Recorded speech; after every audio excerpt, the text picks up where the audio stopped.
은혜를 나누기를 원합니다. 크리스찬 투데이지에 근래에 미국 사회의 경종을 울리는 말씀이 기록된 것을 봤습니다. 빌리 그레함 목사님 따님이죠. 앤 그레함 로츠 목사라는 목사님이 크리스찬 지에 기고를 했어요. 오늘날 미국이 왜 이렇게 힘들고 어려운가 하는 거였어요. 거기 글을 보니까 이런 글이었어요. 재난을 당하고 있는 미국이 제일 먼저 주력할 것은 처절한 회개의 기도를 드리는 것이라고 고백했습니다. 미국이 왜 이렇게 엉망인가? 그것은 하나님의 축복을 잃어가고 있기 때문이다.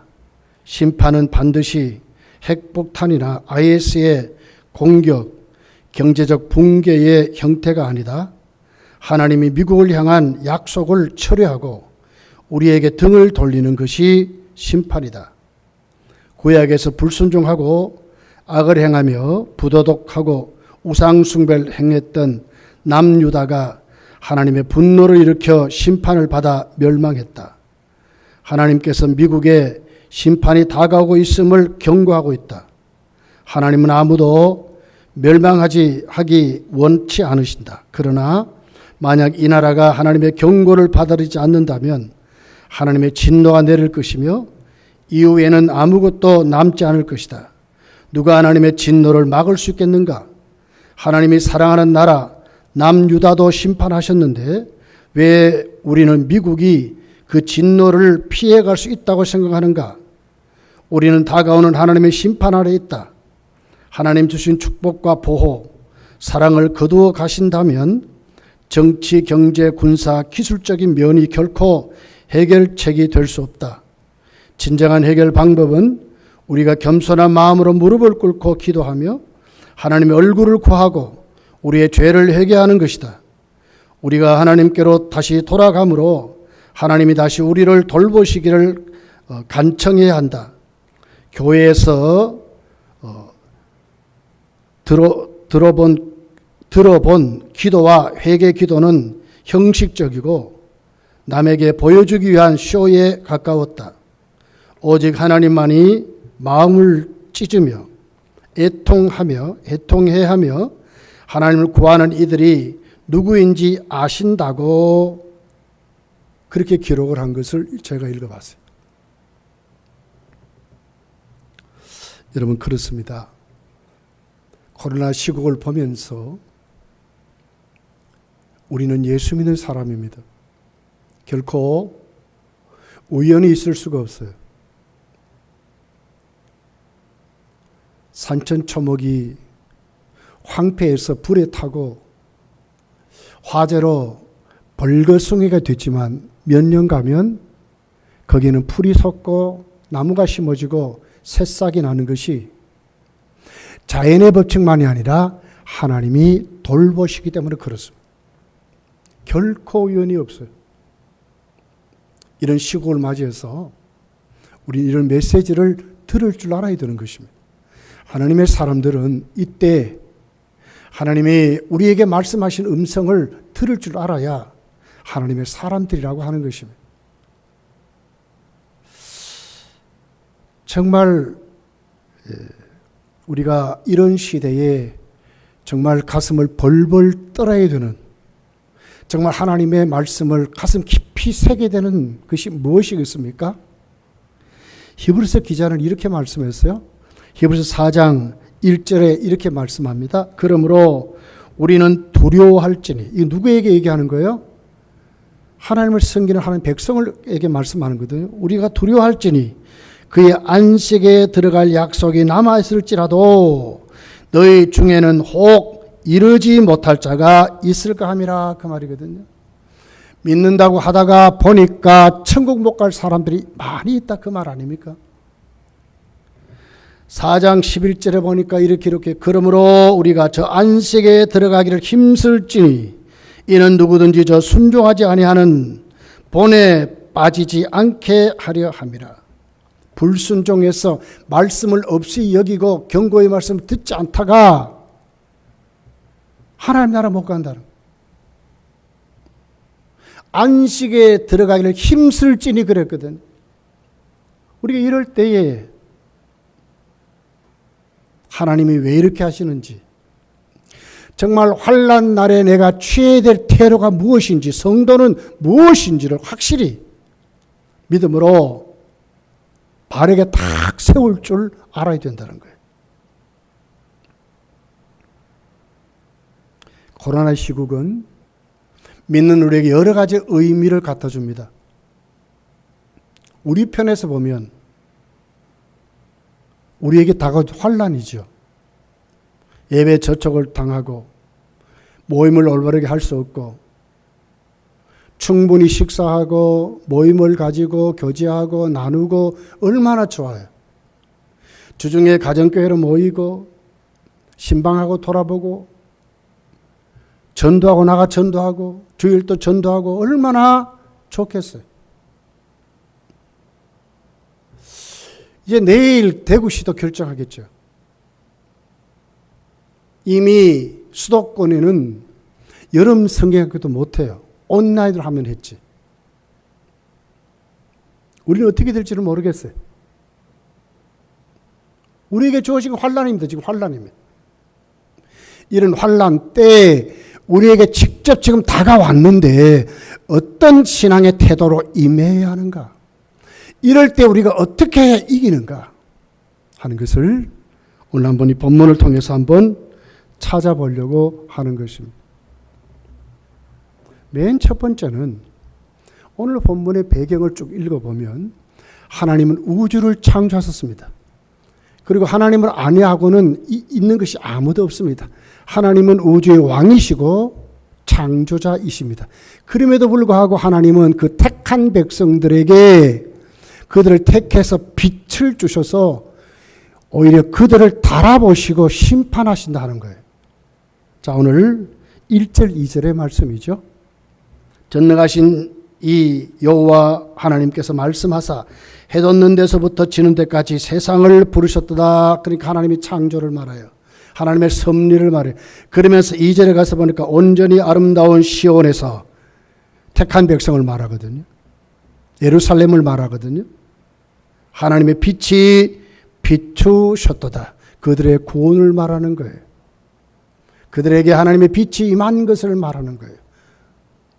참 하나님의 사람들이 된 것을 말하는 거예요. 그러므로 우리가 이 두 말씀을 가만히 보면, 자, 하나님이 그들에게 빛을 줬습니다. 그들을 택했습니다. 의의 옷을 입혔습니다. 세상을 밝히는 기준이 된 거예요. 세상의 기준은 성도입니다. 성도의 위치가 얼마나 중요한가를 우리에게 말씀하는 거예요.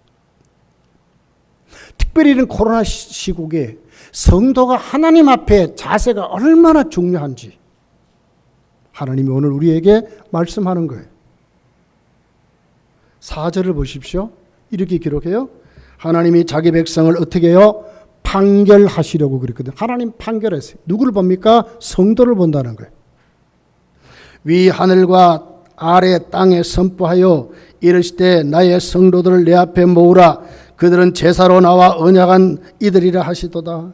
예배로 하나님과 교제하고 살아가는 사람들, 하늘이 그의 공의를 선포하리니 하나님 그는 재판장이시므로 누구에게요? 온 세상을 다루시고 심판하시며 특별히 성도를 판결한다는 거예요. 여러분 창세기 6장부터 읽어보십시오. 홍수의 심판이 나오잖아요. 그 홍수의 심판이 왜 이루어졌습니까? 세상이 볼 것 없이 돼버렸어요.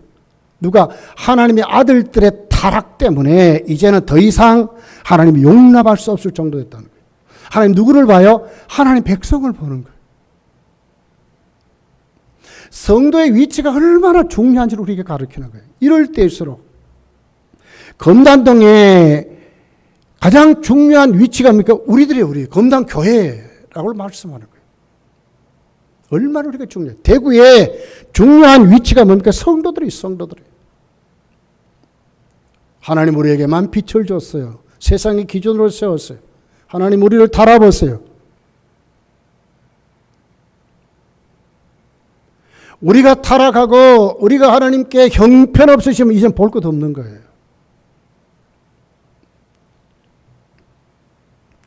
왜 그렇습니까? 7절을 보십시오.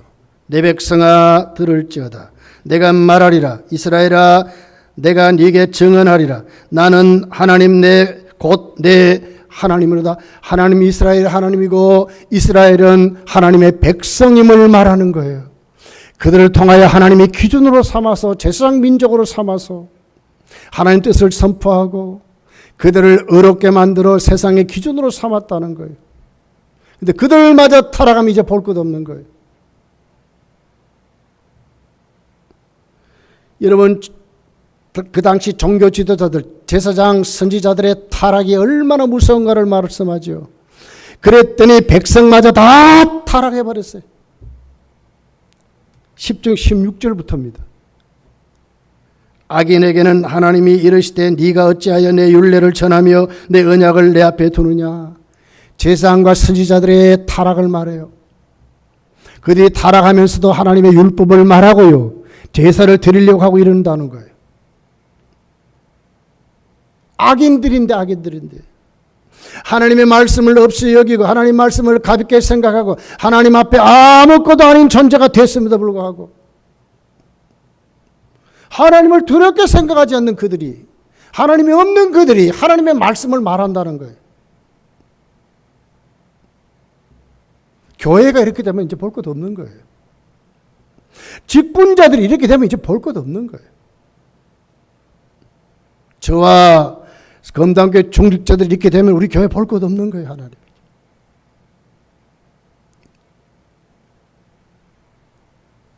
(17절을) 보십시오. 내가 교훈을 미워하고 내 말을 내 뒤로 던지며. 하나님의 말씀을 얼마나 엽시 여깁니까? 도둑을 본즉 그와 연합하고 가늠한 자들과 동료가 되며 세상에 타락이 아무것도 아닌 것 같이 그러고 살아가는 거예요. 내 입을 악에게 내어주고 내 혀를 거짓을 꾸미며 앉아서 내 형제를 공박하며 내 어머니 아들을 비방하는 도다 그랬어요. 말씀이 없고요. 말씀의 기준이 없으니까 어떻게 돼요? 가정이 무너져요. 가정이 무너져요. 교회가 무너지니까 가정이 무너져요. 가정에서 가족끼리 서로 비방한다는 거예요. 가족끼리 물고 뜯고 살아가는 세상이 돼버렸다. 이건 이제 막 가는 세상 아닙니까? 지금 우리 사회를 한번 보십시오.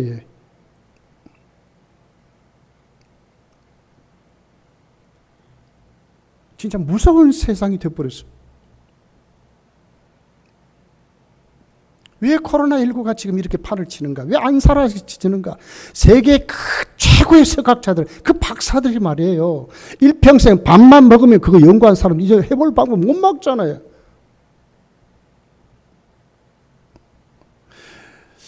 백신 맞으라고 하는데 저도 이제 2차를 남겨두고 있습니다.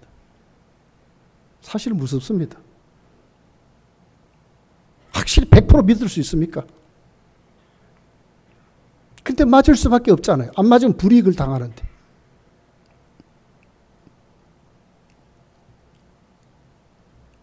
하나님 백성이 무너질 때, 교회의 지도자들이 무너질 때, 목회자들이 무너질 때에, 중직자들, 장로님들이 무너질 때, 교회의 중직자들이 무너질 때 이제 더 이상 볼 것 없다는 거예요.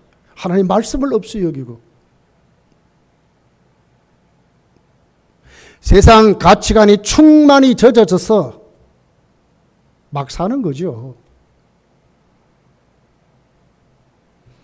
가정이 어떻게 돼요? 서로 물고 뜯고 난리를 치는 거예요. 가정이 그래, 가정이 그래. 가정부터 그러니까 어떻게 사회가 온전해지겠어요?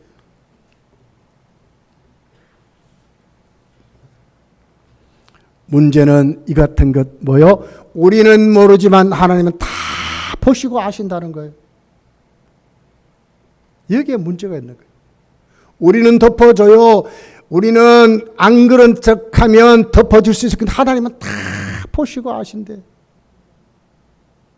자, 21절 22절입니다. 이렇게 기록하잖아요. 네가 이 일을 행하여도 내가 잠잠하였더니 네가 나를 너와 같은 줄로 생각하였도다. 그러나 내가 너를 책망하여 내 죄를 네 눈앞에 낱낱이 드러내리라 하시도다. 하나님을 잊어버린 너희여, 이제 이를 생각하라. 그렇지 아니하면 내가 너희를 찢으리니 건질 자 없으리라. 사람은 몰라요. 근데 하나님 다 아신데 말씀 안 하니까 모르는 줄 아는데 아니라는 거예요. 다 보신다. 보시고 알고 나중에 어떻게 이거 들춰버린다, 드러내버린다. 하나님 백성을 하나님이 빛을 주시지만 반드시 거기에 대한 판결을 하신다는 거예요. 너희들이 세상의 기준으로 사는가? 하나님 말씀을 간직하고 사는가? 그 말씀이 너희 가정을 지키는가? 그 말씀이 너희 교회가 지금 그 말씀으로 지탱하는 걸 하나님이 보신다는 거예요.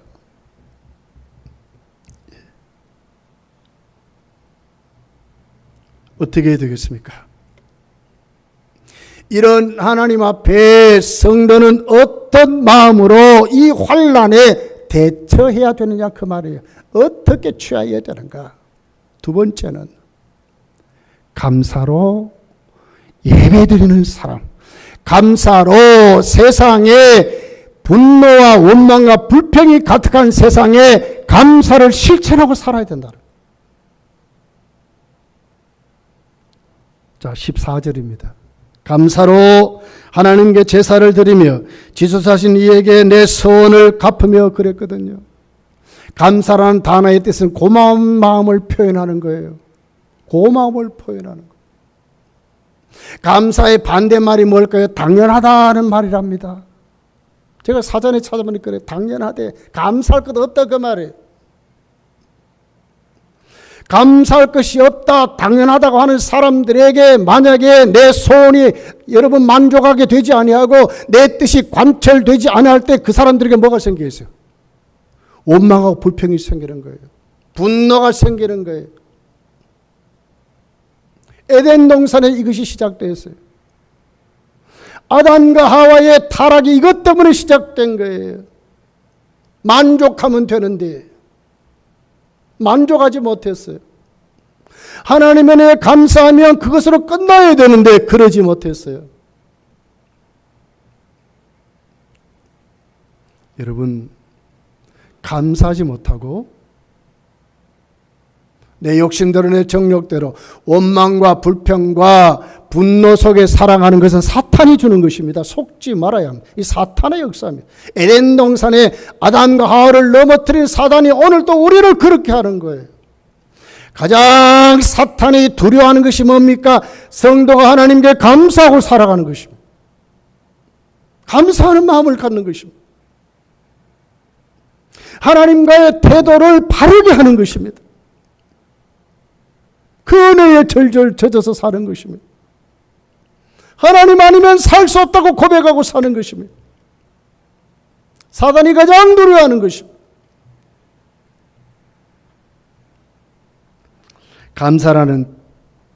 감사의 제사, 오늘 14절에는 감사로 제사 드리는 이 감사의 제사를 그 원문을 보면 토다라고 하는 단어예요. 토다. 감사의 선물 그 말이거든요. 그러니까 감사를 표현하는 마음이 말이에요. 칼빈은 요 구절을 찬양으로 표현해서 찬양. 하나님께 찬양하는 것 그랬어요. 종합해서 보면 이게 뭡니까? 마음의 태도를 말하는 거예요. 성도의 삶, 성도의 예배, 성도의 발걸음마다 그 베이스에 그 깊은 내면에 무엇이 진짜 하나님께 감사하다고 하는 것을 가지고 살아야 된다는 거예요. 진짜 이게 있어야 된대. 제가 한번 물어보겠습니다. 여러분 오늘 오후 예배는 여러분 속에 진짜 오늘 하나님 앞에 감사함으로 여기 왔습니까? 그걸 말하는 거예요. 태도가 기본 베이스가 하나님 앞에 세상을 살아갈 때 그냥 살아가는 것이 아니고요. 하나님께 감사하는 마음으로 하나님께 감사하는 마음으로 하나님께 찬송하는 마음으로, 하나님을 기쁘시게 하는 마음으로 살아가야 된다고 하는 것입니다. 사단이 이걸 가장 두렵게 생각하는 거예요. 원망과 불평과 분노를 어떻게 내쫓습니까? 우리가 하나님 앞에 기본적인 태도, 하나님 은혜에 감사하는 사람으로 내가 설 때 여러분 내 속에 원망이 도망가고요, 불평이 도망가고요, 분노가 도망가게 돼 있어요. 성도가 그 마음 가지고 살아보십시오. 우리 주위가 어떻게 돼요? 사단의 역사가 예수님을 물러가게 될 것입니다.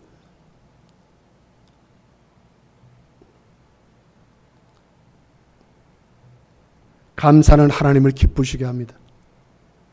시편 69편 30절 31절에 이렇게 기록을 해요.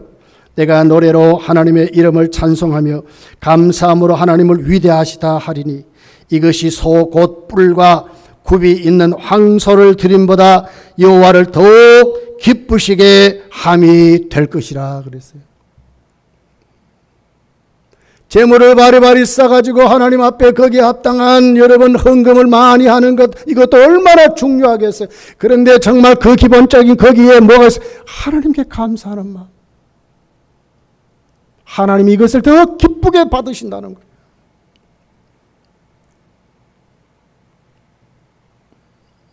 성도는 감사가 흘러넘치며 살아가야 합니다.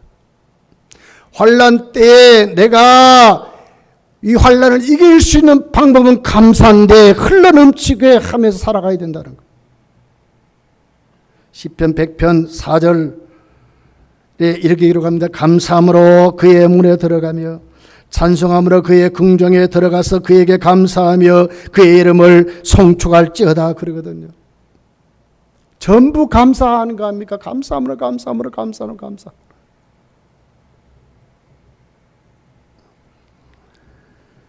에베소서 5장 4절에 이렇게 기록합니다. 누추함과 어리석은 말이나 희롱의 말이 마땅치 아니하니 오히려 감사하는 말을 하라 그랬어요. 성도의 말입니다. 성도의 말입니다.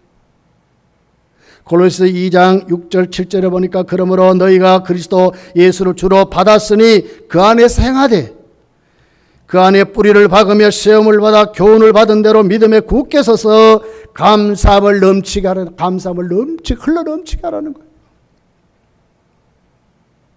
환난 날에 환난을 극복할 수 있는 힘은 여기에 있는 것이죠. 원망하고 불평하고 살 겁니다. 사람들이 왜 이러냐고 남의 탓을 하고 살 겁니다. 원인은 어디에 있느냐고 날마다 따지고 살 겁니다. 그런데 성도는 그게 아니고요, 오히려 그럴수록 하나님 앞에 더 감사로 흘러넘치도록 하나님 앞에 찬양하며 살아야 된다고 말하는 거예요. 하나님을 기쁘시게 한다면. 세계 모든 나라 중에 최고로 감사를 많이 하는 나라가 미국이랍니다. 그들 심시하면 생유 이러잖아요. 생크유 이 말이거든요. 감사합니다 이 말이에요. 요즘 뭐 K-팝 할 때 보면 뭐 이렇게 뭐 마이크 대고 하면 뭐 생유 하고 그 전부 미국에서 온 겁니다. 그 말이 어디서 봤냐? 미국은 철저히 가정부터 시작하는데 가정에서부터. 어릴 때 태어나서 가장 많이 훈련되는 것이 감사하다 하는 말이랍니다. 부부끼리 감사한답니다. 밥을 먹을 때 밥을 나르면서도 감사하고 물을 떠오면서도 감사하고 그릇을 씻으면서도 감사하고. 미국은 그런데요. 부부와 자녀 간에 감사하다는 말을 한대요. 자녀와 자녀 간에 감사한다는 말을 실천하고 산대요. 이것이 그대로 사회에 나오는 겁니다. 세상에 가장 감사가 많은 나라는 미국이랍니다. 청교도들의 나라입니다. 그들의 뿌리는 기독교 복음입니다. 세계에 예수 믿는 비율이 그래도 미국 다음이라는 나라가 우리나라 아닙니까? 이런 우리나라가 세계 자살률 1위입니다. 지금 알코올 중독자 1위입니다. 지금 자살률 1위라는 자살률, 가정의 이혼율 1위가 지금 우리나라입니다. 기독교 인구가 많다고 자랑하는 이 나라. 무엇이 문제입니까? 우리들이 문제가 아닙니까? 감사를 표현하고 살지 못하고 마음의 감사를 품지 못하고 근본적으로 하나님 앞에서나 사회에서 이것을 실천하지 못하는 것이 우리들 아닙니까, 여러분? 환난 날에 어떻게 어떤 태도를 특별히 코로나 시국에 우리는 어떤 태도를 취해야 되느냐? 더욱더 하나님께 적극적으로 감사를 표현하고 살아야 된다.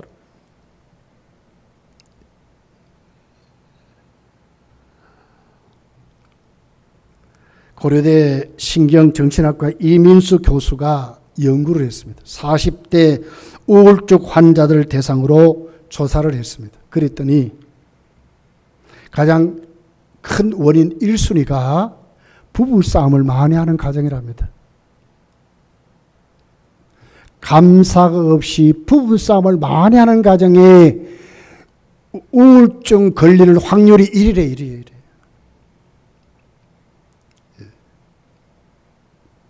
그 다음에 서로 원망하고 무시한대요. 남편 아내를 무시하고요.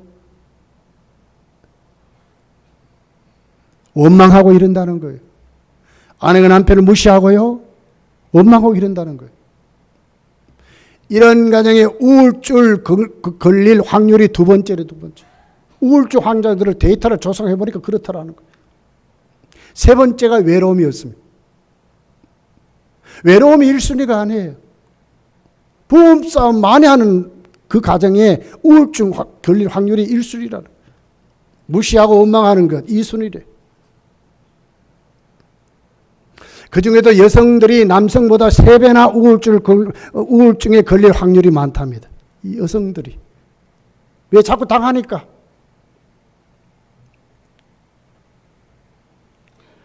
여러분, 성도는 이런 삶을 몰아내야 하는 것입니다. 얼마나 우리가 하나님께 혜택을 많이 받았나요? 전부 값없이 주시는 은총이라요. 죄사함 받았지 않습니까? 누구만이? 우리만이. 하나님 무서운 저주와 심판의 면제를 받았잖아요. 누가? 우리만이.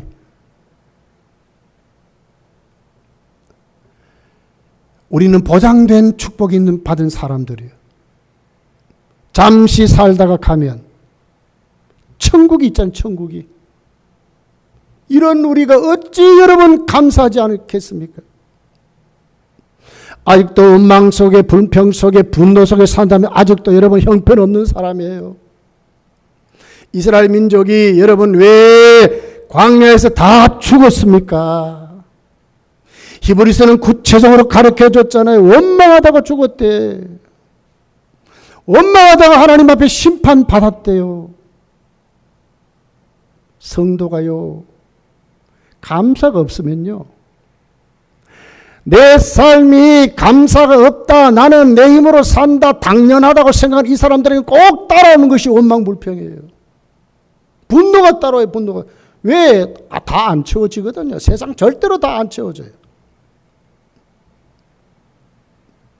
이제는 하나님께로 돌아와야 되는 거예요. 감사를 회복하셔야 돼요. 감사로 제사 드리는 사람들. 마음의 태도를 고쳐서, 뜯어 건쳐서, 새롭게 변화받아서 하나님 앞에 감사로 도배된 사람들, 감사를 넘치게 살아가는 그 사람들이 환난 이 코로나 시국을 이긴다는 거예요.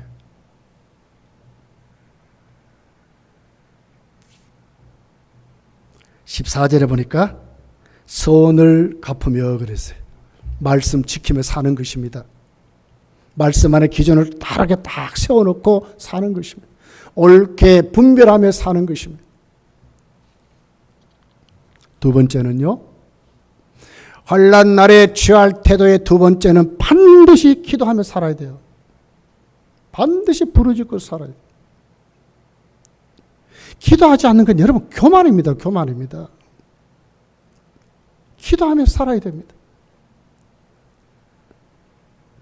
자, 15절을 보십시오. 환난 날에 나를 부르라. 내가 너를 건지리니 네가 나를 영화롭게 하리로다. 보장된 축복 아닙니다. 아닙니까? 적극적으로 하나님이 들어주시겠다는 말씀 아닙니까? 환난 날에 부르짖으라. 하나님이 약속 있는 말씀입니다. 근거가 확실한 말씀입니다. 하나님이 증명하신 말씀이잖아요. 하나님 제시하신 말씀이잖아요. 환난 날에 기도만 하면 반드시 들어준다는 말씀 아닙니까? 약속이 아닙니까?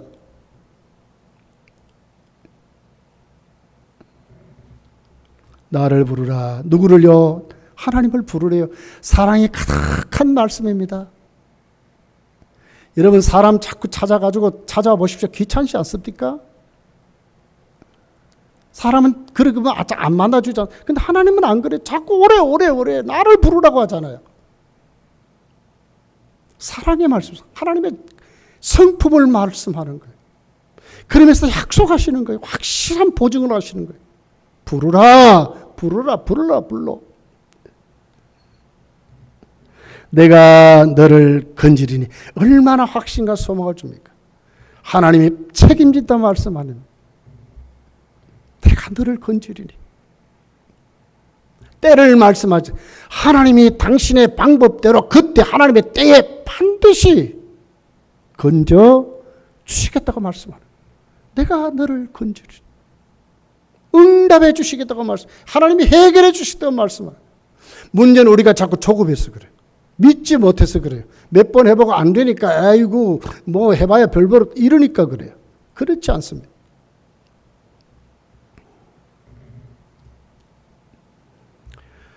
이 말씀은요, 하나님이 우리가 기도하는 것을 다 들으신다는 말씀이거든요. 놓치지 않는다는 말씀이거든요.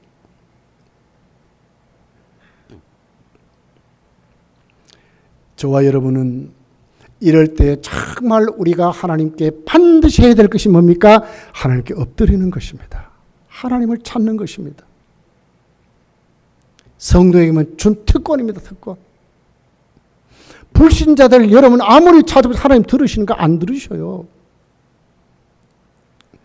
적진꾼들이 국회의원이나 대통령 선거 때 보면 특별히 교회에 와서 예수 안 믿으면서도 그렇지 하나님의 가호가 그들도 하나님 아버지 하는 분들도 있습니다. 그런 기도 들을까요? 아주 원고 잘 써가지고 말이에요. 그런 거 들을까요? 아니요. 하나님은 당신의 백성이 아빠, 아버지라 그 2세 이하의 어린아이가 잘 모르면서도 그 아버지께 달려가면서 아빠 이 말씀까지 듣는다는 거예요. 이것까지 듣는다는 거예요. 다 아시고 들으신다는 거예요. 얼마나 사랑이 많고 얼마나 보장된 축복이고. 성도가 정말 하나님께 기도해야 된다는 거예요. 엎드려야 된다. 이럴 때일수록 더. 빌립보서 4장 6절 7절을 보십시오. 아무것도 염려하지 말고 다만 모든 일에 기도와 간구로 너희 구할 것을 감사함으로 하나님께 아뢰라. 그래야 모든 지각에 뛰어난 하나님의 평강이 그리스도 예수 안에서 너희의 마음과 생각을 지키시라 하잖아요. 아무것도 다른 거 보지 말래요. 염려하지 말래요. 감사하며 하나님께 너의 구할 것을 기도하라죠. 아뢰라 그러잖아요. 그러면 다 아시는 하나님, 우리의 생각과 뜻을 지켜서 이루어 주겠다고 말씀하는 거예요. 얼마나 좋으신 하나님이에요. 야고보서 5장 13절을 보십시오. 너희 중에 고난당한 자가 있느냐? 그는 기도할 것이요. 그랬어요. 왜 여러분 환난이 우리에게 환난이라고 됩니까? 그건 기도하지 않아서 그래요. 구하지 않아서 그래요. 하나님의 뜻을 몰라서 그래요. 그러니 거기에 원망이 있고 불평이 있고 그런 거예요.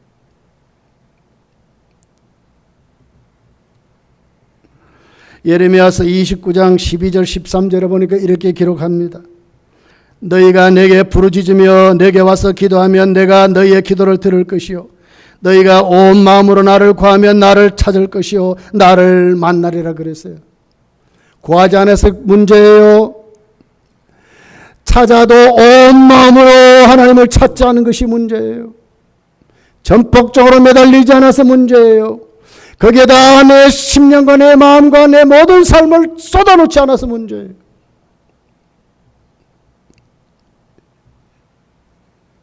쏟아놓으면 부르짖으면 온 마음을 다해 하나님을 찾으면 하나님이 들으신다고 말씀하잖아요. 하나님이 만나준다고 말씀하잖아요. 예레미야 33장 2절 3절 잘 아는 말씀입니다. 이를 행하시는 여호와, 그것을 만들어 성취하신 여호와, 이루어 주신 하나님이잖아요. 그의 이름을 여호와라는 이가 이같이 이르시되 너는 내게 부르짖으라 내가 네게 응답하겠고 네가 알지 못하는 크고 은밀한 일을 네게 보이리라. 이루어 주시고 만들어 주시고 역사하신 그 하나님이 부르짖으면, 그 하나님께 부르짖으면 우리가 알지 못하는 까지로 가르쳐서 이루어 주겠다고 약속하는 것입니다. 야고보 4장 2절을 보십시오. 너희가 얻지 못하면 구하지 아니하기 때문이요. 그래서 구하여도 받지 못하면 정욕으로 쓰려고 잘못 구하기 때문에 그랬어요. 기도하면서도 자기 욕심 채우려고, 하나님 다 아시는데 정욕으로 구해서 그렇다는 거예요. 여러분, 이제 여러분 우리 속에 원망을, 불평을, 분노를 예수를 물리치고 하나님께 감사하는 마음을 가지고 하나님을 찾아야 해결된다고 하는 것입니다. 환난 날에 감당할 수 있다고 하는 것입니다. 개인적으로나 국가적으로나 가정적으로나 우리에게 밀려오는 수도 없는 환난을 어떻게 우리가 물리치고 어떻게 대해야 되겠습니까? 원망, 불평, 분노를 쫓아내야 합니다. 하나님께 오히려 감사로 하나님께 나가야 합니다. 그리고는 올인해야 됩니다. 모든 것 하는 온 마음을 다해서 하나님을 찾아야 합니다. 그 사람들이 하나님을 만나게 될 것이고 하나님 우리에게 응답하신다고 말씀하는 것입니다. 이런 자에게 하나님이 복을 약속했어요. 세 번째입니다. 어떤 복을 약속했습니까? 자, 3절이죠. 내가 너를 건지리니 그랬어요. 내가 너를 건져주신다는 말씀이에요. 원문의 뜻은 이렇습니다. 끌어내다, 빼내다, 구원하다, 그 말이에요. 그 삶에서, 그 어려움에서, 그 환난에서 하나님이 구원하시고 빼내시고 건져주시다는 말씀이에요. 해결된다, 그 말 아닙니까? 하나님 반드시 끝낸다, 이렇게 말씀하는 거예요. 사무엘상 7장 같이 사무엘이 사사가 됐을 때 맨 처음에 한 것이 뭡니까? 하나님께로 가자 하는 것이었어요. 이스라엘아, 하나님께로 가자. 미스바 성회가 이루어지잖아요. 금식하며 온 마음을 다해서 하나님을 찾고 기도하잖아요. 블레셋이 듣고 쳐들어왔어요. 블레셋이. 지금까지 다 졌습니다. 그런데 사무엘을 통해서 하나님이 이기게 하시는 거예요. 거기다 기념비를 세우죠. 하나님이 여기까지 우리를 도왔다고 기념비까지 세우도록 하나님이 만들었어요. 온 마음을 다해서 하나님께로 왔더니, 하나님께로 돌아갔더니, 엘리 제사장 시절 그 전까지 블레셋에 꼼짝 못하고 당했잖아요. 사울왕 때 얼마나 힘들었어요. 다윗이 뭐예요? 하나님의 이름으로 하나님께로 그랬죠. 하나님이 건져주신대요. 믿으시기를 열심히 축복합니다. 건져주셔요. 건져주셔요.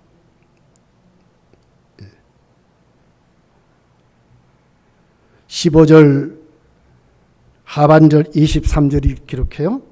네가 나를 영화롭게 하리로다. 감사로 제사를 드리는 자가 나를 영화롭게 하나니 그의 행위를 옳게 하는 자에게 내가 하나님의 구원을 보리라. 두 번째, 하나님이 어떻게 복을 줍니까? 환난을 이기게 합니까? 하나님을 영화롭게 하는 하나님의 도구로 사용하신다는 거예요. 하나님을 명예롭게 하는 사람을 사랑하는 거예요. 야, 금단교회 다니는 저가 진짜 예수 잘 믿더라. 예수 믿었더니 하나님이 저 가정에 저런 복을 줬다. 이렇게 만들어준다. 요셉같이 그렇게 만들어준대요. 불신자들의 눈에 하나님의 영광이 저를 통하여 하나님이 사용하는구나. 정말 하나님이 저에게 복을 주, 이걸 그렇게 보여준다는, 하나님을 영원롭게 하는 사람으로 만들어준다는. 코로나19가 문제가 아닙니다, 여러분. 오히려 이럴 때일수록 성도는 더 하나님의 복을 받을 수 있습니다. 또 하나님의 적극적인 임마의 복이 있을 수 있어요. 이제 우리 속에 원망, 불평, 분노를 예수님을 쫓아내버리고 감사를 회복하기를 바랍니다. 찬양을 회복하기를 바랍니다. 여러분의 심령의 예배로, 여러분의 사회생활이 감사로 철철 넘치시기를. 비판하도 같이 비판하고요.